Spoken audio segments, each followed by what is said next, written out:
नमस्कार. मानवी जीवन ईश्वरमय व्हावे या आजच्या भागामध्ये आपल्या सगळ्यांचं स्वागत आहे. आज एक विषय घेतला आहे की विचार आणि विकार. आता हे विचार आणि विकार म्हणजे नक्की काय? विचार हे कोणाच्या अधीन आहेत आणि विकार हे कोणाच्या अधीन आहेत हे आपण समजून घेऊया. आपण नेहमी म्हणतो की आपण कुठलीही गोष्ट विचार करून करतो, पण तो विचार हा खराच विचार आहे की तो विकाराच्या अधीन झालेला विचार आहे. विकार व्यक्त व्हायचं माध्यम ही दैहिक अवस्था आहे आणि विचार व्यक्त व्हायचं माध्यम ही आत्मिक म्हणजे तो आत्मा आहे असं सांगितलं सद्गुरूंनी. आपण जीवन जगताना आपण एखादा निर्णय घेतो. तो निर्णय घेताना त्याच्या मागं विचार आहे का विकार आहे ह्याच्यावर त्या निर्णयातून ज्या काही गोष्टी घडणार आहेत त्याच्यातून सुख किंवा शांती समाधान ह्या गोष्टी अवलंबून असतात. कारण तो जो निर्णय आपण घेतो तो कशाच्या अधीन आहे?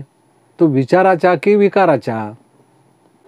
आपण बाजारात जातो, एखादी वस्तू आपल्याला लगेच आवडते, आपण लगेच त्याच्या मोहात पडतो आणि ती वस्तू आपण विकत घेतो. आणि घरी आल्यावर किंवा काही दिवसांनी आपल्याला असं लक्षात येतं की आपला निर्णय चुकला. आपण ती घाईनं घ्यायला नको होती ती वस्तू, कारण त्याचा उपयोग आहे की नाही ह्याचा आपण विचार केला नाही. म्हणजे थोडक्यात काय, तो निर्णय चुकला आणि ती वस्तू घेण्यामागं कोण होतं? तर विकार होता. आपण विचारच केला नाही आणि मग पश्चाताप करायची वेळ आली. अरे रे, आपण उगीचच ती महागातली वस्तू घेऊन बसलो, नुकसान झालं. म्हणजे हे काय आपण जीवनामध्ये ह्या काही गोष्टी चालू असतात. कुठलाही निर्णय घेण्यामागं विचार आहे का विकार हे आपल्याला समजत नाही. मग ज्या वेळेला आपण एखादा निर्णय घेतो आणि नंतर पश्चाताप करायची पाळी येते त्यावेळेला विकार हा कार्यरत असतो. देह माध्यम हे अविकसित आहे आणि ह्या देह माध्यमातून कायम विकार हेच प्रकट होत असतात. विचार ही अवस्था सूक्ष्म देहाची म्हणजे आत्म्याची आहे, पण आपला प्रवास तिथपर्यंत झालेला नाही आहे. आत्मिक अवस्था ही विकसित व्हावी लागते. आपण फक्त स्थूल देहाने जगत असतो आणि स्थूल जग हे या स्थूल देहाने अनुभवत असल्यामुळे विकार हे त्याचं माध्यम झालेलं आहे. मग हे जे विकार ह्याची निर्मिती आली कुणापासून? तर ती आपल्याच अज्ञानानं. आपण ज्या वेळेला जीवनाबद्दलचं ज्ञान न करून घेता जीवन जगत असतो आणि नको असलेले निर्णय घेतो त्यावेळेला त्याची निर्मिती होत असते. जे काही कर्म करतो त्या कर्मामध्ये विकार असल्यामुळे त्याच्यातून सत्कर्म हे निर्माण होऊ शकत नाही. मग त्यामुळे हे सगळे दोष म्हणून जे काय ते निर्माण होतात.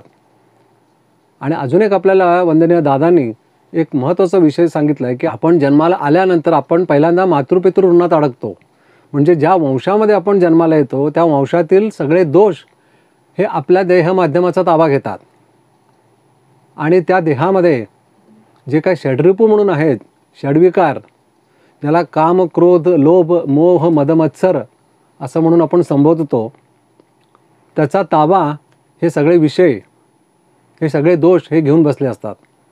म्हणजे त्यांच्याच अधीन आपलं जीवन चालू असतं.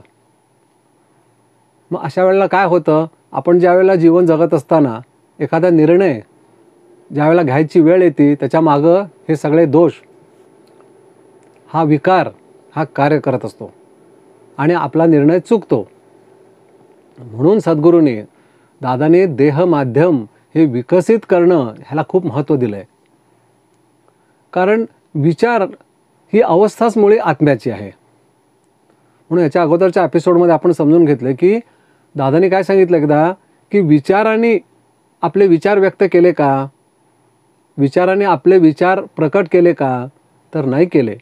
त्या विचाराच्या माध्यमातून जे दोष म्हणून धारण झालेत त्यांनीच आपले विषय व्यक्त केले, म्हणून दुःख वाटायला येते असं सांगितलं आहे. कारण विचार हे माध्यम जरी ह्या देहाच्या ठिकाणी असलं तरीसुद्धा त्याचा ताबा हा ह्या दोषांनी घेतलेला आहे. ज्या वंशात आपण जन्माला आलो आहे त्या वंशातल्या 7 पिढ्यांनी म्हणजे आई आणि वडील ह्या दोन्ही घराण्यातील हे सगळे दोष म्हणून जे काही धारण झालेले आहेत त्यांनी त्याचा ताबा घेतलेला आहे आणि ते व्यक्त होत आहेत. म्हणून आपण बघतो की राग, लोभ हे कसे व्यक्त होत असतात एकेकांच्या माध्यमातून. तो जरा काही म्हटलं की लगेच राग येतो. मोह केवढा आहे, विचारच करत नाही मनुष्य. एखादी घटना घडली की लगेच मारामारी.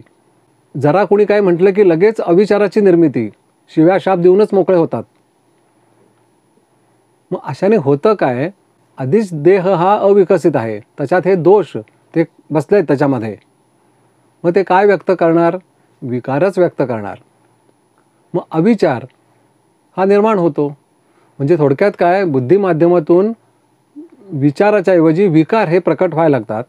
म्हणजे ते निगेटिव्ह व्हायब्रेशन्स आपल्या माध्यमातून प्रवाहित व्हायला लागतात आणि वातावरण हे सगळं अशुद्ध होतं. म्हणून सद्गुरूंनी, दादाने आपल्याला काय सांगितलं की देह हा आपण होईल तेवढा विकसित करून घ्यायचा. जो हा देह अविचार धारण करता झालेला आहे, तो विचार धारण करायला लागेल. कुठलीही गोष्ट करताना आपण विकार हे लगेच व्यक्त करतो, पण विचार ह्याला वेळ लागतो. म्हणून एखादी गोष्ट जीवनात घडताना विचार करून केली तर त्याच्यामागं समाधान आहे आणि विकार ह्याच्यामागं दुःख आहे. मग ह्या देह माध्यमामध्ये जे काही दोष म्हणून धारण झालेत, ते दोष जर का विमोचित केले तर विचार हे प्रकट होतील आणि ती आहे आत्मिक अवस्था. मग ज्या वेळेला ह्या विकसित अवस्थेतून जे काही कर्म केलं जाईल, त्या सत्कर्मातून काय वाटायला येईल, सुखच प्राप्त होणार आहे. देह माध्यम हे अविकसित असल्यामुळे आपण अविचार हा लगेच करायला प्रवृत्त होतो. कारण जो काय आपण निर्णय घेतो जीवनामध्ये एखादी गोष्ट करण्यात, त्याच्यामागं दैहिक माध्यम असल्यामुळे आणि देहाच्या ठिकाणी प्रधान विकार असल्यामुळे जो काय निर्णय घेतला जातो त्या निर्णयामध्ये आपल्याला अपयश येतं. त्यामुळे आपण कार्यकेंद्रावर अडचणी विचारायला येतो. म्हणजे अडचणीचं मूळ कारण काय आहे, आपणच आहोत. का, आपला देह हा अविकसित आहे म्हणून. जीवनातील जी काही समस्या आहे त्याचं मागं कारण हे आपणच आहोत, फक्त त्याच्या मागं अज्ञान आहे. म्हणून त्याला कर्स ऑफ इग्नोरन्स म्हटलं आहे. तुमच्यावर कोणी करणी केली नाही आहे का, कोणी शाप दिलेला नाही आहे, पण अज्ञानाच्या शापाचे आपण बळी आहोत.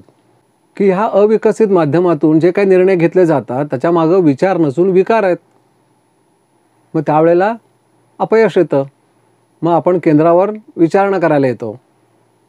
मग तेव्हा आपल्याला जी काय कृपा जोडून दिली जाते, तिथून मग आपलं हळूहळू आपलं काम व्हायला लागतं आणि मग आपल्याला आपला देह हा विकसित होण्याकरता साधना सेवा ही दिली जाते. मग ज्यावेळेला आपण साधन सेवा करू लागतो त्यावेळेला साधनेच्या माध्यमातून देहात हळूहळू विकास व्हायला लागतो. म्हणजे जे काही 19 माध्यमं सांगितली आहेत, पंचकर्मेंद्रिय, पंचज्ञानेंद्रिय, पंचप्राणकोश, बुद्धी, मन, चित्त, अहंकार, ही सगळी माध्यमं विकसित व्हायला लागतील, तसतसे विकार हे जाऊन विचार हे प्रकट व्हायला लागतील. मग ह्याच्यात खूप गोष्टी आहेत की ज्या वेळेला विचाराची निर्मिती होईल त्यावेळेला काय, तर त्यासाठी एक छान उदाहरण दिलं दादाने की निसर्गाची निर्मिती ही विचारापासून आहे आणि मानवाची विकारापासून. खूप समजून घेण्यासारखा हा विषय आहे की ही प्रकृती, हा जो निसर्ग आहे, हा निर्माण होण्यामागं निश्चित असा विचार आहे. त्यामुळे त्याच्यात समाधान आहे, शांतता आहे, बेचैनी नाही आहे. बेचैनी, असमाधानता, अशांतता कुणामध्ये आहे, मानवामध्ये आहे. कारण मानवाची निर्मितीच मुळामध्ये विकाराने झालेली आहे. मग ही जी काही विकाराने निर्मिती होती आहे माणसाची, ती जर का विचाराने केली तर निसर्गाशी ह्या माणसाला, ह्या मानवाला जोडून देता येईल. आपण अनैसर्गिक आहोत म्हणून आपल्या जीवनामध्ये दुःख आहे. आपण अनैसर्गिक का आहोत, कारण आपल्या मागं विकार आहे. आपली निर्मितीच मुळामध्ये विकाराच्या माध्यमातून झालेली आहे. म्हणून सद्गुरूंनी फार मोठा याच्यामध्ये सृष्टीच्या नियमामध्ये बदल केला. तो हा की आता वंश न जन्माला घालता अंश जन्माला घालायचा. कारण वंश जन्माला घातला तर विकार हे प्रवाहित होणार. त्याच्याऐवजी गुरु अंश हा आता आपल्याला जोडून दिला आहे साधनेच्या माध्यमातून. म्हणून साधना ही समजून करायची की ते जे काही बीज आहे ते विकारवश झालेलं आहे. मग विकारातून कशाची निर्मिती होणार? विकाराचीच निर्मिती होणार, विचाराची होणारच नाही. पण समजा ह्या विकारवश देहाला जर का साधना देऊन त्याच्यात जर का स्थित्यंतर घडवलं, तर ह्याच देह माध्यमातून जी काही पुढली प्रजा, पुढली पिढी निर्माण होईल ती विचारवंत होऊ शकेल. दोष गेल्यानंतर म्हणजे कसं, स्थूल, सूक्ष्म आणि कारण 3 देह आहेत आपल्याला माहिती आहे. जन्माचं कारण आहे कारण देहामध्ये, ते ह्या देह माध्यमातून कार्य करायला लागेल. विकसित अवस्था ही परिपूर्ण शुद्ध म्हणजे आत्मा आणि देह दोघंही म्हणून कार्य करायला लागतील. आत्मिक अवस्थेमध्ये विचार आहेत. मग ते विचार जर का पुढल्या पिढीत प्रवाहित झाले तर पुढली पिढी ही निकोप, उत्कृष्ट दर्जाची अशी निर्माण होईल. म्हणजे जे वंश जन्माला घालत होते त्याच्याऐवजी गुरु अंश हे जन्माला घालायला लागतील. म्हणजे शुद्ध बीजापोटी फळे रसाळ गोमटी. बीज हे अशुद्ध असल्यामुळे समस्या निर्माण झालेल्या आहेत. खूप समजून घेण्यासारखा विषय. दादाने एवढा अभ्यास केला या सगळ्या मानव जन्माचा. का मानव अशा पद्धतीनं आज जगतोय की हताश झालेला आहे, काही हातामध्ये नाही आहे. जन्माला का आलोय माहिती नाही, जीवन म्हणजे काय माहिती नाही, आणि मृत्यूनंतर कुठं जायचं हेही माहिती नाही. मग हे सगळं चाललंय काय? कशात अडकून घेतलंय माणसाने? तर ह्या सगळ्याच्या मागं अज्ञान, अविकसितता. म्हणून आपल्याला सद्गुरू असे भेटलेत की परिपूर्ण सगळ्या विषयाचा अभ्यास करून असं काही साधन आपल्याला सिद्ध करून दिलं आहे की ह्या साधनेच्या माध्यमातून सगळे विकार जाऊन विचाराची निर्मिती होईल आणि आत्मिक अवस्था ही प्रधान होईल. जसं आपण सुरुवातीला समजून घेतलं की दैहिक अवस्था ही 90% आहे आणि आत्मिक आहे 10%. मग त्यावेळेला काय विकार आहेत.